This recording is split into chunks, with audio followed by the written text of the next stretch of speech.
They called it child exploitation. But for us, it was joy, family, and tradition. One moment, my daughter was dancing in her bright festival dress. The next, Barnevernet was at our door accusing us of abuse. They said the drums, the fire, the celebration were dangerous. And within hours they took her away. My little girl, stolen in the name of protection for nothing more than being proud of her culture. My name is Usha Sharma. My husband Rajesh and I came from India 6 years ago, chasing opportunities and a brighter future for our only daughter, Anika. She is 9 now, joyful, curious, always humming to herself as she spins around the living room. And if there's one thing she loves more than anything, it's dancing. When Diwali, our festival of lights, came closer, the Indian community here in Oslo decided to organize a cultural celebration. There would be music, food, and most importantly, a children's dance performance. Anika begged me, her little hands clasped together. "Please, Mama, can I join? I want to wear the lehenga and dance with my friends." How could I say no? I grew up in India. I knew what it meant to wear those bright colors, to dance with the drums echoing, to feel the warmth of the lamps flickering in the night. I wanted Anika to feel that too, a piece of home even so far away.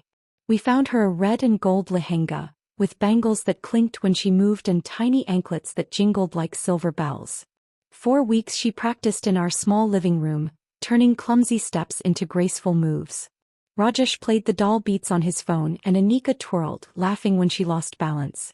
Our home was alive with her joy. On rehearsal night, the hall was full of families and children.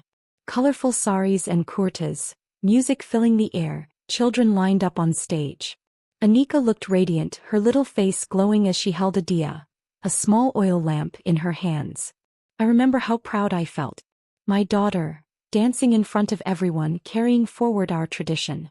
But as I clapped with the other parents, I noticed her school teacher in the back row. Her face was stiff, her arms crossed. She leaned toward another teacher and whispered something. I thought nothing of it at the time. The very next day my world shattered. There was a knock on the door. When I opened it, 2 officials stood there. "Barnevernet. Mrs. Sharma, we need to speak about your daughter, Anika," one of them said coldly. My heart began to race. Yes. What about her? They pulled out papers, screenshots from the rehearsal. Anika holding the diya, her face serious as she concentrated on her dance. "This is unsafe," one officer declared. "A child should not be exposed to fire. He looks afraid. This may qualify as child exploitation." I couldn't believe what I was hearing. What? No. She wasn't afraid, she was performing. That is our festival, our culture. She begged us to join. But they didn't care. They looked at me like I was dangerous, like I had put my daughter in harm's way. Hours later I stood on the sidewalk screaming as they drove away with Anika in the back of their car. Her little face pressed against the window, her anklets still jingling on her feet. That night was supposed to be about light. Instead, darkness entered my home. And it hasn't left since. The day they took Anika, the world around me turned hollow. Her bed was still warm, her bangles still on the dresser, her toy doll lying on the couch where she had left it. But her laughter was gone. Rajesh tried to be strong for me. He kept saying, "We'll fix this. It's just a misunderstanding." But I could see the fear in his eyes every time the phone rang or when a letter came in the mail. He was as broken as I was, only hiding it better. The first meeting with Barnevernet was like stepping into a courtroom where I had already been found guilty. They sat across from us, their faces stiff, their pens scratching on paper. One of them pushed a photo across the table. It was Anika holding the diya lamp, her little hands steady, her expression focused. "She looks distressed," the officer said. "A child should not be holding fire. This could be dangerous. You exposed her to harm." I stared at the picture, my voice trembling. She wasn't distressed. He was concentrating. That lamp wasn't fire to her. It was light, tradition, celebration. She begged me to let her dance. But the officer just shook her head. Children cannot consent to being put in unsafe situations. This is cultural pressure. Cultural pressure? They called my daughter's joy pressure. From that moment I knew we weren't just fighting for Anika. We were fighting for our voice, our culture, our right to be parents without being treated like criminals. Weeks dragged into months. Every visitation with Anika was a test. They sat behind us, scribbling in their notebooks, watching every gesture, every word. When I spoke to her in Hindi, they frowned. One even told me, "Please use Norwegian. It is better for her development." I wanted to scream, "Better for her? Or better for you?" Anika clung to me each time, her tiny arms wrapped around my waist, her tears soaking my kurta. "Mama, I want to go home," she whispered. And every time I had to leave her behind, her face pressed against the glass, waving with a broken smile. The reports kept coming. They wrote that Anika was withdrawn, that she seemed anxious during visits, that she struggled with Norwegian. Each word felt like a knife. Of course she was anxious. They had taken her from us. Of course she struggled. They punished her for speaking her mother tongue. I felt like I was screaming into a void. Rajesh and I refused to stay silent. We reached out to the Indian community, to journalists, to cultural organizations. One night I stood trembling in front of a small gathering at our temple, telling them everything. My voice cracked as I held up Anika's anklets. "They took her because she danced," I said. "They called it exploitation. They called it unsafe. But this is our tradition. This is our pride. How can love and culture be a crime?" Word spread. An Indian newspaper picked up our story. Then a Norwegian journalist contacted us. Soon our case was being whispered about in newsrooms, shared online, debated in community halls.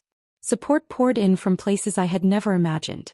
Cultural experts wrote letters, explaining that the diya lamp is symbolic, that children in India have carried it safely for centuries. Human rights groups called it discrimination, a failure to respect diversity. And then the media storm hit. Headlines screamed, "Barnevernet labels cultural festival as child exploitation. Immigrant parents lose daughter over tradition." For the first time I felt like someone was listening. But Barnevernet doubled down. In court their lawyer argued, the child was placed in danger. The parents prioritized cultural display over safety. Our decision was in the best interest of the child. I stood shaking, clutching Anika's photo in my hand. My voice broke as I faced the judge.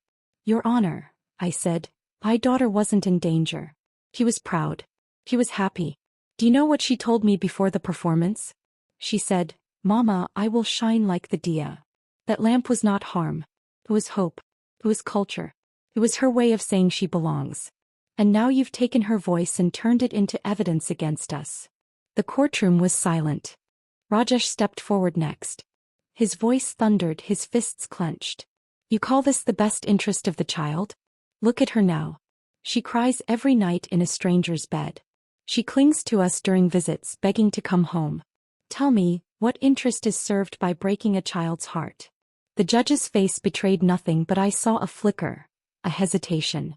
And in that moment I knew, our words had landed somewhere. Still the road was far from over.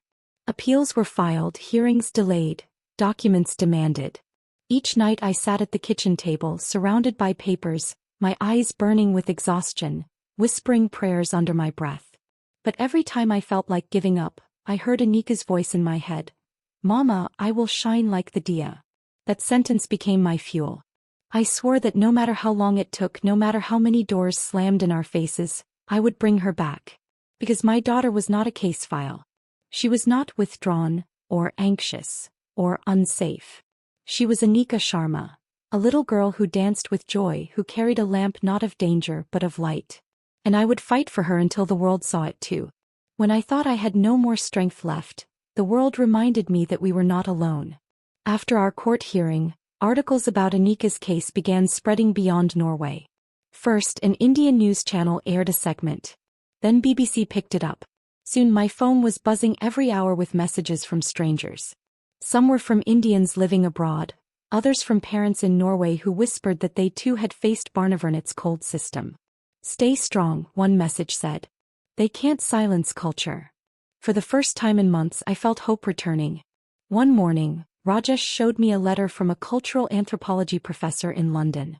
She had studied Indian festivals for years. Her words made my hands tremble. Carrying a diya is not abuse. It is symbolic, safe, and deeply rooted in tradition.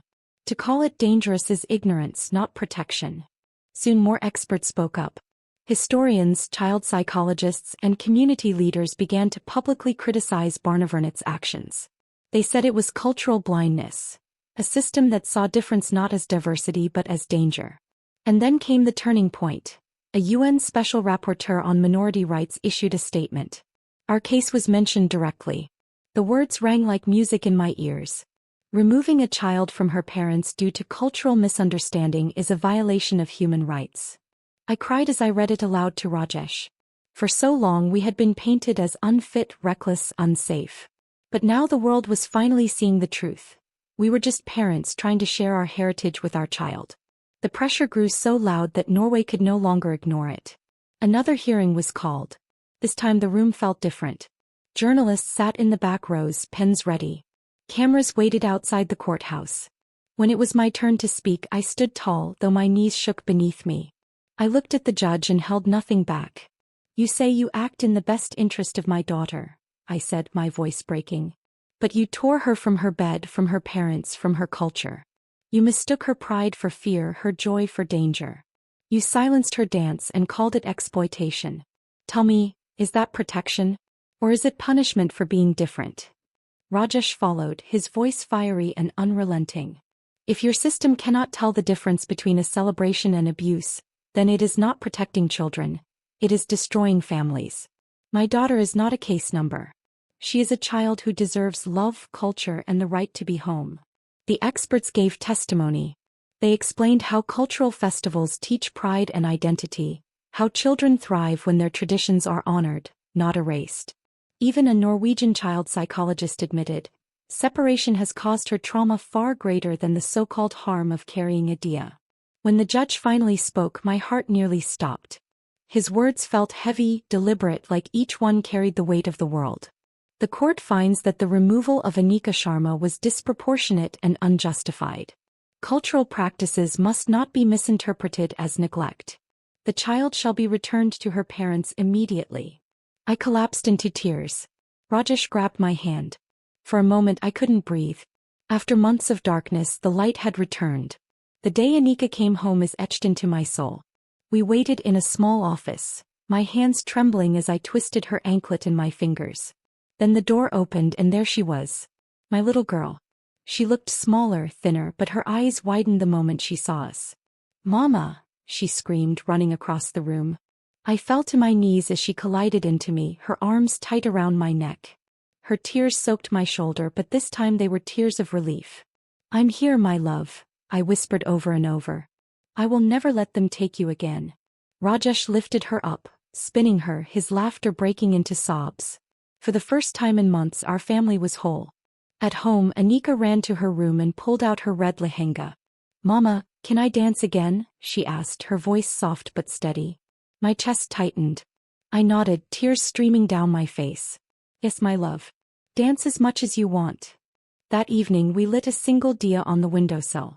Not for performance, not for tradition, but as a symbol of resilience. Anika stood in her lehenga, her anklets jingling, her eyes shining with pride. She swayed gently, her small hands moving like waves of light. She wasn't afraid. She wasn't broken. She was home. Later, as I tucked her into bed, she whispered, "Mama, you didn't leave me." I kissed her forehead, my tears wetting her hair. "Never," I promised. "Never again." Our fight had scarred us, but it also lit a fire inside me. I knew there were other families still trapped in the same nightmare. Families who didn't have the media, the experts, or the voices to fight back. Rajesh looked at me that night and said, "This battle was for Anika. But the next one, it will be for every child." And I knew he was right. Because Barnevernet tried to silence a festival, but instead they gave us a louder voice. A voice that said to the world, culture is not a crime, love is not abuse, and no system has the right to steal a child's light. As I lay beside Anika, her tiny hand resting on mine, I whispered a silent prayer. Not just of gratitude but of promise. The diya will keep burning. For her. For us. For every family who refuses to let their children's light be taken away. Barnevernet called a dance dangerous. They saw a festival as abuse. But the court saw the truth, that love and culture are not crimes. What do you think? Was Anika's dance misunderstood as neglect? Or was it proof of a system too quick to judge immigrant families? Share your thoughts in the comments. And if this story touched you, don't forget to like, subscribe, and share. Because more voices need to be heard, and together, we can make sure no child's light is ever silenced again.